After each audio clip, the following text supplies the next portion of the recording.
Welcome to Adu Globe. Discover new ideas, learn exciting things, and be amazed every day. Many people still believe Fidel Castro is alive. The man who ruled Cuba for decades, challenged the United States, and became one of the most controversial figures of the 20th century. His death was announced years ago, but whispers never stopped. Could it be possible that the world was misled? Or is this just another illusion created by history? Tonight, we begin uncovering the mystery of a leader who refuses to disappear from people's minds. Throughout history, rumors about Castro's secret survival kept surfacing. Some claimed he was hiding due to illness, others believed he chose silence to manipulate the narrative. But the question remains, were these stories propaganda, or could there be fragments of truth buried within them? Fidel Castro's mystery continues to ignite debates, making him one of the rare leaders whose presence is felt even in supposed absence. Fidel Castro was born in 1926 in Byron, Cuba, into a wealthy farming family. Unlike many children on the island, he had access to good education. At school, Castro showed sharp intelligence and strong leadership skills. Later, he studied law at the University of Havana, where he became drawn to politics and the struggles of ordinary Cubans living in poverty. At the university, Castro witnessed corruption, crime, and foreign influence shaping Cuban politics. He spoke out against injustice and joined student movements demanding change. While many gave up, Castro grew more determined. His speeches and bold actions made him popular among students but also placed him on the radar of authorities. By the 1950s, Cuba was under the rule of Dictator Fulgencio Batista, strongly supported by the United States. Castro saw Batista's regime as corrupt and oppressive. Along with a small group, he launched armed resistance. Although his first attacks failed, Castro refused to surrender, retreating into the Sierra Maestra Mountains to fight on. From the mountains, Castro built a strong guerrilla movement. His fighters gained support from peasants and ordinary Cubans who were tired of Batista's rule. After years of struggle, in January 1959, Batista fled Cuba. Castro's forces entered Havana, greeted by cheering crowds. For some, it was the dawn of freedom, for others, the start of a new uncertainty. After taking power in 1959, Castro shocked the world by openly rejecting capitalism and U.S. influence. He nationalized industries, redistributed land, and declared that Cuba would never bow to foreign corporations. For ordinary Cubans, this meant hope for equality. For Washington, it meant losing control over an island just 90 miles away from Florida. Isolated by the U.S., Castro turned to the Soviet Union. This partnership gave Cuba military and economic support, making the small island a central player in the Cold War. Soviet ships brought weapons and aid, while American leaders grew increasingly anxious.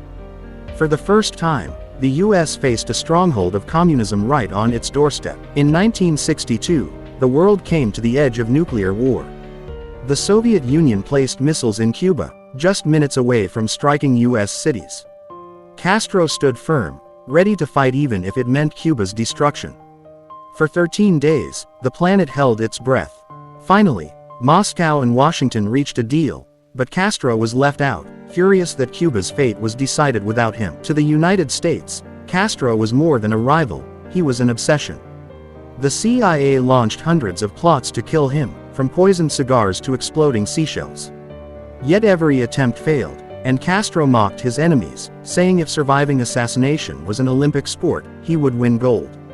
His defiance made him a legend to some, and a dangerous villain to others. One of Castro's biggest achievements was transforming Cuba's healthcare and education. Hospitals and schools were built across the island, and for the first time, even the poor had free access to doctors and classrooms. Illiteracy rates dropped dramatically, and Cuban doctors became known worldwide. Supporters saw this as proof that his revolution had truly lifted up ordinary people. To many Cubans, Castro was more than a politician, he was seen as a protector. He presented himself as a leader who stood with the poor and against foreign control. His speeches promised dignity, equality, and independence. In villages and cities alike, some people hung his portraits with pride, believing he had given them a voice against global powers. But behind the progress came strict control. Newspapers, television, and radio were censored. Political opponents were jailed, silenced, or forced into exile. Speaking against the government could cost someone their freedom. For critics, this showed Castro was not a savior but a dictator who crushed personal rights in the name of protecting his revolution. In the end, Castro's Cuba was a nation of contrasts. Health and education flourished, yet free speech and democracy were denied. Some called him a visionary, others a tyrant. To his supporters, he was a symbol of resistance; to his enemies, a symbol of oppression. His legacy remains deeply divided, raising one question: can a leader be both protector and oppressor at the same time? In the 1980s, strange stories began spreading across the world. Fidel Castro was dead. Newspapers reported it, radio programs repeated it, and whispers filled the streets. But then, within days, Castro would appear live on Cuban television, smiling, waving, and puffing on his cigar. For many Cubans, it became a game of waiting to see if their leader would defy death once again. Every time rumors of his death spread, Castro returned stronger. He laughed at foreign media for declaring him gone. With his iconic beard and cigar, he gave long fiery speeches, almost teasing those who wanted him finished. His reappearances turned into powerful propaganda, showing his people, and the world, that no matter how many times enemies declared him dead, he was still in control.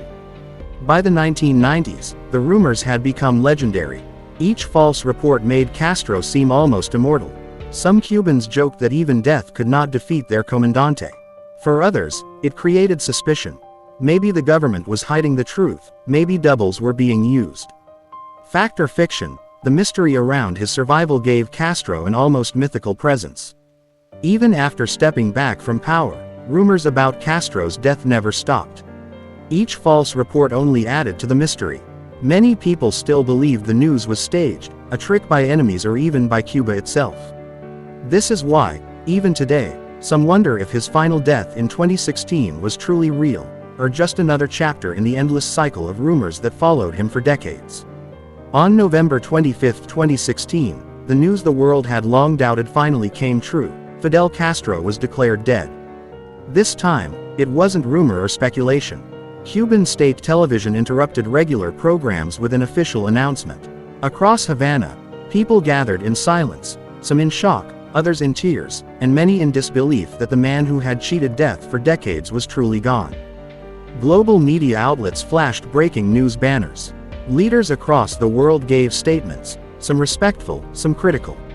In Miami, Cuban exiles celebrated in the streets, waving flags and singing. In Havana, thousands lit candles and mourned quietly. Castro's death wasn't just a Cuban moment, it was a world event that revealed how deeply divided opinions about him had always been. Even after his death, Castro's image remained everywhere in Cuba, on murals, posters, and in speeches by leaders who came after him. For many Cubans, he symbolized resistance, independence, and pride. For others, he remained the face of oppression. But one thing was certain: his presence never left. In schools, songs, and national memory, Fidel Castro was still alive, shaping how people saw themselves and their nation. To this day, people argue: was Fidel Castro a hero who stood up to a superpower, or a dictator who silenced his people? His death ended his physical presence, but not the debate around his life. For supporters, he lives on spiritually, as a leader who could not be broken. For critics, he remains a cautionary tale of unchecked power. In this way, Fidel Castro continues to live, both in memory and in controversy. The truth is clear: Fidel Castro did die in 2016. But the twist is that his presence never disappeared. His speeches, his defiance, and his image still echo across Cuba and the wider world. He became more than a man, he turned into an idea. And ideas, unlike bodies, don't rest in the grave. This is why, in conversations today, some people still speak of Castro as if he never left. In Cuba, Fidel Castro is more than history. His slogans remain painted on walls, his image still waves on flags, and his name still appears in political speeches. Outside Cuba, his legacy is debated in universities, documentaries, and politics. His body was buried, but his symbol remained alive, standing for both resistance and control, freedom and fear, depending on who you ask. Some call him a revolutionary who gave hope to the powerless. Others call him a dictator who crushed dissent. And even now, long after his passing, that debate has not ended. For every Cuban lighting a candle in respect, another remembers the pain of lost freedom. This duality ensures that Fidel Castro is not simply remembered, but actively argued about in the present tense. So, here lies the final question. Fidel Castro, was he a hero who stood tall against the world's strongest power, or a villain who silenced his own people? His physical life ended in 2016, but his presence continues in arguments, symbols, and the memories of millions.